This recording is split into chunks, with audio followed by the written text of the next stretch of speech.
ಜನ್ಮಾದ್ಯಸ್ಯೇತಃ ಎಂಬತಕ್ಕಂಥ ಸೂತ್ರ ಅದು ವೇದಗಳಲ್ಲಿ ಹೇಳಿದ ಭಗವಂತನ ಅಷ್ಟಕರ್ತೃತ್ವವನ್ನೇ ತಿಳಿಸ್ತಾ ಇದೆ ಅಂತ ಹೇಳುವಾಗ ಅವರೊಂದು ಶ್ರುತಿಯನ್ನು ಉಲ್ಲೇಖ ಮಾಡ್ತಾರೆ ಅದ್ವೈತ ಸಿದ್ಧಾಂತದಲ್ಲಿ.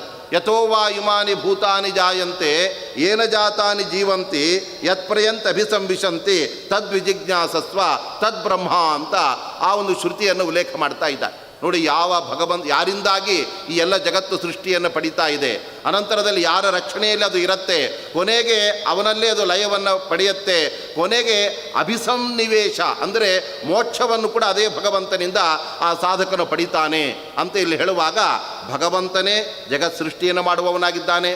ಅದೇ ತರಹ ಅವನೇ ಜಗತ್ತಿನ ಸಂರಕ್ಷಣೆಯನ್ನು ಮಾಡ್ತಾನೆ. ಮತ್ತು ರುದ್ರದೇವರ ಮಾಧ್ಯಮದಲ್ಲಿದ್ದು ಜಗತ್ತಿನ ಸಂಹಾರವನ್ನು ಕೂಡ ಅವನೇ ಮಾಡ್ತಾನೆ.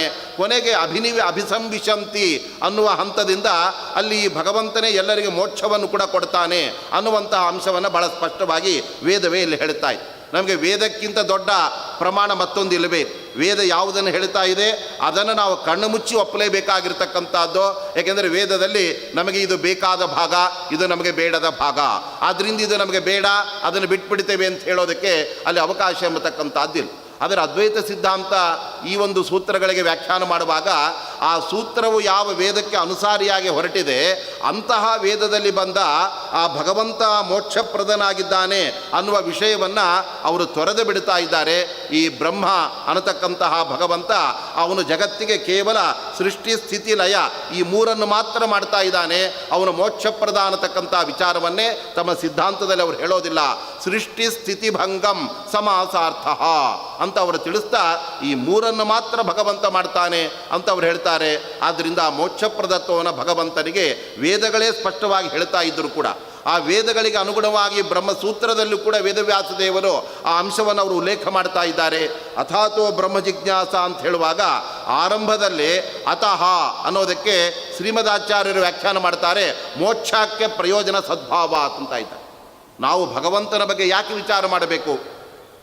ಅವನೇ ನಮಗೆ ಸಂಸಾರದ ದುಃಖವನ್ನು ಕೊಟ್ಟಿದ್ದಾನೆ. ಹಾಗಿರುವಾಗ ನಮಗೆ ದುಃಖವನ್ನು ಕೊಟ್ಟ ದೇವರ ಬಗ್ಗೆ ನಾವು ಯಾಕೆ ಅವನ ಮಹಿಮೆಯನ್ನು ಅನುಸಂಧಾನ ಮಾಡ್ತಾ ಅವನ ಬಗ್ಗೆ ವಿಚಾರ ಮಾಡಬೇಕು ಅನ್ನುವ ಪ್ರಶ್ನೆ ಬಂದಾಗ ಅದಕ್ಕೆ ಮಧ್ವದರ್ಶನ ಉತ್ತರ ಕೊಡ್ತಾ ಇದೆ. ಸಂಸಾರದ ಬಿಡುಗಡೆಯನ್ನು ಮೋಕ್ಷವನ್ನು ಕೂಡ ಅವನೇ ಕೊಡ್ತಾ ಇದ್ದಾನೆ. ಅದಕ್ಕಾಗಿ ಆ ಭಗವಂತನ ಬಗ್ಗೆ ನಾವು ವಿಚಾರ ಮಾಡಬೇಕು ಅಂತ ಅಲ್ಲಿ ಹೇಳುವಾಗ ಮೋಕ್ಷಪ್ರದತ್ವ ಎಂಬತಕ್ಕಂಥದ್ದು ಅಲ್ಲಿ ಸೂತ್ರಗಳಲ್ಲೂ ಕೂಡ ಸೂಚಿತವಾಗಿದೆ. ವೇದಗಳಲ್ಲಿ ಬಹಳ ಸ್ಪಷ್ಟವಾಗಿ ಅಲ್ಲಿ ನಿರೂಪಣೆಗೊಂಡಿರ್ತಕ್ಕಂಥದ್ದಾಗಿದೆ. ಹಾಗಿದ್ದರೂ ಕೂಡ ಅದ್ವೈತ ಸಿದ್ಧಾಂತ ಭಗವಂತ ಮೋಕ್ಷಪ್ರದನಾಗಿದ್ದಾನೆ ಅನ್ನುವ ಅಂಶವನ್ನೇ ಅದು ತೊರೆದು ಬಿಡ್ತಾ ಇದೆ.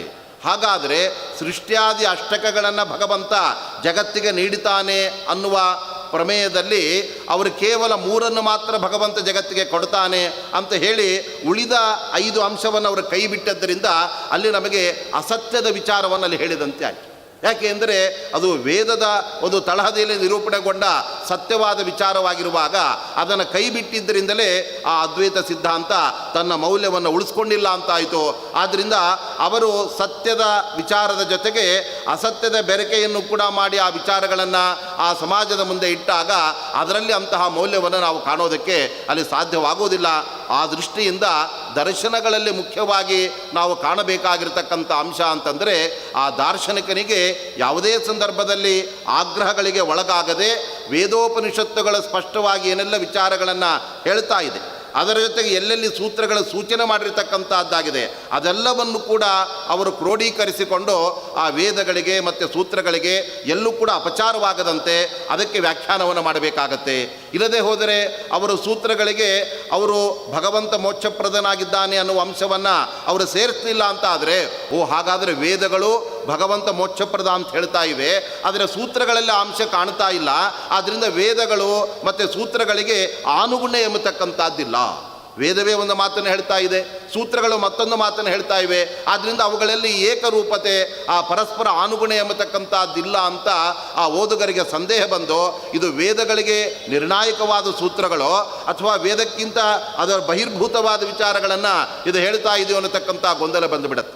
ಆ ದೃಷ್ಟಿಯಿಂದ ಶ್ರೀಮದಾಚಾರ್ಯರ ಸಿದ್ಧಾಂತದಲ್ಲಿ ನಾವು ನೋಡಿದಾಗ ಎಲ್ಲ ಕಡೆಯಲ್ಲೂ ಕೂಡ ವೇದ ಮತ್ತು ಆ ಸೂತ್ರಗಳ ಅನುಗುಣವನ್ನು ನಾವು ಕಾಣ್ತಾ ಇದ್ದೇವೆ.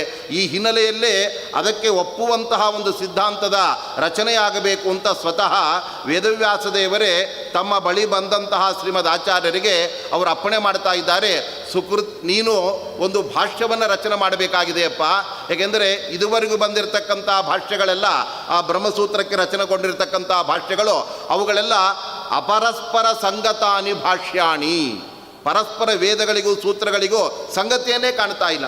ಅದಕ್ಕೋಸ್ಕರವಾಗಿ ನೀನು ಸುಮತೇನ ಯೋಜಯ ಕವೇ ಶ್ರುತಿ ಸ್ಮೃತಿ ಅಂತ ವೇದವ್ಯಾಸ ದೇವರು ಶ್ರೀಮದಾಚಾರ್ಯರಿಗೆ ಅಪ್ಪಣೆ ಮಾಡ್ತಾ ಇದ್ದಾರೆ.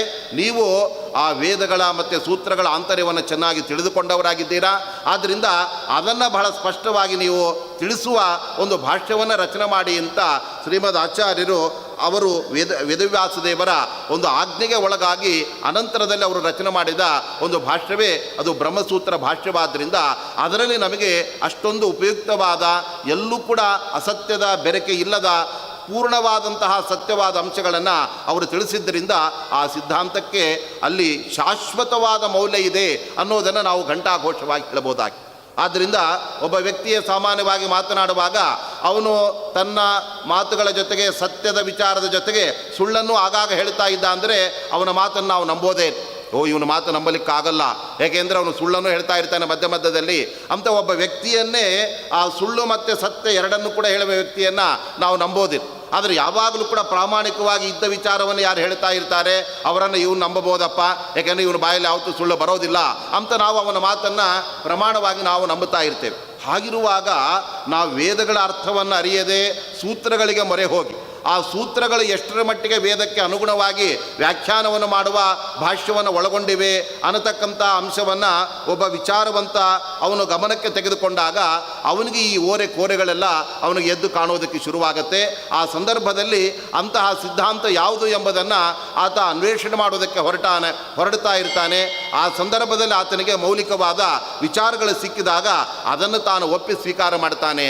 ಅಷ್ಟು ಬಿಟ್ಟು ದುರಾಗ್ರಹದಿಂದ ನಮ್ಮ ಆಚಾರ್ಯರು ಏನು ಹೇಳಿದ್ದಾರೆ ಅದರಲ್ಲಿ ಪ್ರಮಾಣ ಬದ್ಧತೆ ಇರಲಿ ಇಲ್ಲದೇ ಹೋಗಲಿ ಅಥವಾ ಪ್ರಮಾಣಗಳಿಗೆ ಅನುಗುಣವಾಗಲಿ ಆಗದೇ ಹೋಗಲಿ ಅದನ್ನು ನಾವು ಕಣ್ಣು ಮುಚ್ಚಿ ಒಪ್ಪುತ್ತೇವೆ ಅಂತ ಹೋದಾಗ ಅದು ಕೇವಲ ಅಂತಹ ಕೆಲವು ಜನಗಳಿಂದ ಆದೃತವಾದ ಸಿದ್ಧಾಂತವಾಗುತ್ತೆ. ಆದರೆ ಸಾರ್ವಕಾಲಿಕವಾದ ಶಾಶ್ವತವಾದ ಮೌಲ್ಯವನ್ನು ಒಳಗೊಂಡಂತಹ ಸಿದ್ಧಾಂತ ಅದು ಆಗೋದಕ್ಕೆ ಅದು ಸಾಧ್ಯವೇ ಇಲ್ಲ. ಈ ದೃಷ್ಟಿಯಿಂದ ಎಲ್ಲ ಕಡೆಯಿಂದಲೂ ಕೂಡ ಆ ಸೂತ್ರಗಳಿಗೆ ಅನುಗುಣವಾದ ಅನ್ವರ್ಥಕವಾದಂತಹ ಭಾಷ್ಯವನ್ನು ರಚನೆ ಮಾಡಿದ ಶ್ರೀಮದ್ ಆಚಾರ್ಯರ ಸಿದ್ಧಾಂತ ಅದು ಅಂತೇ ಸಿದ್ಧಸ್ತು ಸಿದ್ಧಾಂತ ಮಧ್ವಸ್ಯ ಆಗಮಯೇವಹಿ ಅಂತ ವಾದಿರಾಜ ಸ್ವಾಮಿಗಳು ಅವರು ಘಂಟಾಘೋಷವಾಗಿ ಹೇಳ್ತಾ ಇದ್ದಾರೆ. ಹಾಗಾದರೆ ಈ ಎಲ್ಲ ಬಗೆಯ ಅಂಶಗಳನ್ನು ಇತರ ದರ್ಶನಗಳಲ್ಲಿ ನಾವು ಕಾಣದೇ ಇದ್ದರೆ ಅವುಗಳಲ್ಲಿ ಅಂತಹ ಮೌಲ್ಯ ಎಂಬತಕ್ಕಂಥದ್ದು ಉಳಿದೇ ಇದ್ದರೆ ಹಾಗಾದರೆ ಆ ದರ್ಶನಗಳೆಲ್ಲ ಇವತ್ತು ಯಾಕೆ ನಡೆದುಕೊಂಡು ಬಂದಿವೆ? ಆದ್ದರಿಂದ ದ್ವೈತ ಸಿದ್ಧಾಂತವೇ ಅಷ್ಟೊಂದು ಶ್ರೇಷ್ಠವಾಗಿರ್ತಕ್ಕಂಥದ್ದು, ಅದು ಪ್ರಮಾಣಬದ್ಧವಾಗಿದೆ, ಶಾಶ್ವತವಾದ ಮೌಲ್ಯವನ್ನು ಅದು ಒಳಗೊಂಡಿರ್ತಕ್ಕಂಥದ್ದಾಗಿದೆ ಅಂತಾದಾಗ ಎಲ್ಲರೂ ಕೂಡ ಅದನ್ನೇ ಆಶ್ರಯಿಸಬೇಕಾಗಿತ್ತು. ಆದರೆ ಹಾಗೆ ಇಲ್ಲ ವಸ್ತುಸ್ಥಿತಿಯಲ್ಲಿ. ಅದಕ್ಕೆ ಏನು ಕಾರಣ ಅಂತ ನಮಗೆ ಪ್ರಶ್ನೆ ಬಂದರೆ ಅದಕ್ಕೆ ಶ್ರೀಮದ್ ಆಚಾರ್ಯರೇ ಅನುವ್ಯಾಖ್ಯಾನದಲ್ಲಿ ಒಂದು ಕಡೆ ಅವರು ಬಹಳ ಸುಂದರವಾದ ಉತ್ತರವನ್ನು ಕೊಡ್ತಾ ಇದ್ದಾರೆ ನೋಡಿ.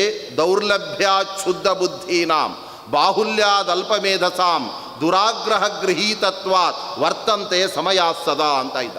ಯಾವಾಗಲೂ ಕೂಡ ಒಬ್ಬ ವ್ಯಕ್ತಿಗೆ ತಾನು ಹುಟ್ಟಿ ಬಂದ ಮತ ಎಂಥದ್ದು, ಆ ಮತದ ಮೇಲಿನ ಒಂದು ವಿಶೇಷವಾದ ಅಭಿಮಾನದಿಂದ ಅವನು ಅದನ್ನೇ ಆಶ್ರಯಿಸ್ತಾನೆ.